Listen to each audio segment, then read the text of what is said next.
अस्सलाम वालेकुम वरहमतुल्लाहि वबरकातुहू। उम्मीद है आप खैर खैरियत से होंगे। पहली वीडियो आप देख चुके हैं अबाउट द फियर खौफ के हवाले से।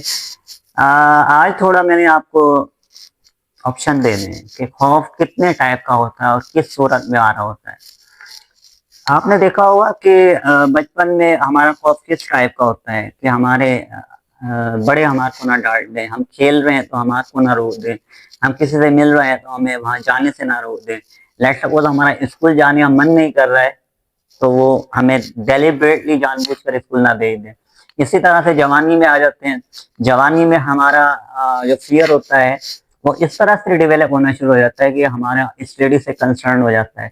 किसी भी इदारे में जब हम कदम रखते हैं तो लेट्स सपोज मैं अपनी अकेडमीज की मिसाल दे देता हूँ। कोई भी बच्चा या बच्ची जब मैं पढ़ाना होता हूँ तो उसको जब मैं डाइस पे बुलाता हूँ तो अक्सर वो लैक ऑफ फेयर का शिकार हो जाता है या हो जाती है। इस तरह से हो जाता है कि स्टूडेंट को अपने स्किल पर जब बिलीव नहीं होता है कि आया मैं प्रेजेंटेशन सही दे पाऊंगा या दे पाऊंगी, और इस तरह से उसका फियर ज्यादा इंक्रीज हो जाता है। अगर वो अपनी स्किल्स पर काम करे, अगर वो अपने कॉन्फिडेंस पे काम करे तो वो डेफिनेटली उसको फियर नहीं आएगा। और इसी तरह से एक नौजवान लड़का जब बड़ा हो जाता है और फाइनेंशियल इश्यूज की तरफ जब वो जा रहा होता है तो उसको भी खौफ आ सकता है फाइनेंशियल इशू का। उसको definitely you can say that pressure of source of earning. जो उसका फाइनेंशियल इशू है उसको वो सताने लगता है कि मेरी अब शादी होने जा रही है या हो गई है या मेरे बच्चे हैं और मेरे पास डेफिनेटली मनी में द मेयर गो दाम बनाए काम।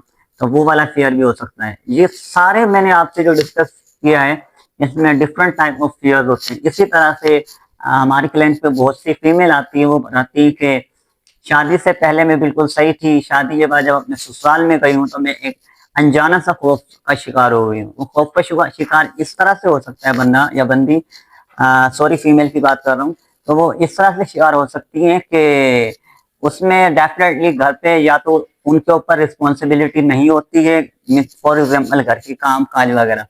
लेट्स सपोज कोई ससुराल ऐसा मिल जाता है जहाँ पर सारी ड्यूटी सारा बर्डन उनके शोल्डर्स पर आ जाता है, तो वो इतना मेच्योर नहीं होती हैं तो ड्यूटी अंजाम देने में, तो वो जो एक नयापन होता है। और उसके बाद अगर सास दे मार 4.5 मिल जाए तो समझदार हैं आप, तो जो बहू होती है उसको ऑटोमेटिकली खौफ आना शुरू हो जाता है। तो ये डिफरेंट टाइप ऑफ मैं आपके सामने पर्सनैलिटीज रख रहा हूँ, बच्चा, नौजवान, बड़ा, फीमेल। और इसी तरीके से अगर हम बीमारी की बात कर लें तो बीमारी हमारा एक सेल है जो अपने मैं पहले वाली वीडियो में बता चुका हूँ, एड्रिनल ग्लैंड। ये होम्योपैथिक की मेडिसिन भी है इस पर अल्हम्दुलिल्लाह। तो इसमें क्या होता है, जब आप बहुत ज्यादा स्ट्रेस लेते हैं, बहुत ज्यादा फियर होते हैं, बहुत ज्यादा वरीड होते हैं अपनी स्किल्स के मुताबिक, अपनी लाइफ के मुताबिक के जो मेरा एतमाद है वो कैसे टूट गया है, कैसे शटर्ड हो गया है। और पहले जो मैं इतना अच्छा एक आजादाना और बहादुराना अंदाज से मैं काम किया करता था या करती थी, अब वो क्यों नहीं वैसे सर अंजाम हो रहा है।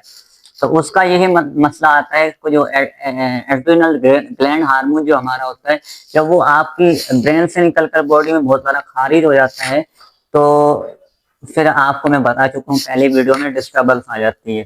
और एक बात जो मैं आपको बहुत काम की बताऊँ, जो ख्याल है, ख्याल आप इसको आम सा ना समझे, ख्याल एक पूरी एनर्जी टॉक्सिक होता है, हमारा एनर्जी लेवल होता है, तवानाई होता है जिसको उर्दू में कहते हैं। तो वो जब तवानाई उसको मुसलसल मिल रही है और मनफी मिल रही है, मनफी मिल रही है, तो वो 2 से 3 चीजें आपका दिमाग बोलना शुरू हो जाएगा। या तो वो आपको सताने लग जाएगा, या तो डर बहुत ज्यादा पैदा हो जाएगा, या बेचैनी बहुत ज्यादा पैदा हो जाएगी, जिसकी वजह से आप या तो एसिडिटी का शिकार हो जाएंगे, या एंजाइटी, अगर एसिडिटी कंट्रोल नहीं हुई तो एंजाइटी में शिफ्ट हो जाएगी। एंजाइटी का अगर सही तरह से इलाज ना किया जाएगा तो वो डिप्रेशन में कन्वर्ट हो जाएगा। और अगर ये तीनों ना हो तो खुदा ना खास्ता कोई आपको दूसरा इश्यू भी आ सकता है, एच पाइलोरी भी हो सकता है, आईबीएस भी हो सकता है। और इस तरह से अगर ये भी ना हो तो आपकी पर्सनैलिटी डिसऑर्डर भी हो सकती है, जो मैंने अपने पुरानी वीडियो में पर्सनैलिटी डेवलपमेंट पर बना चुका हूँ मैं।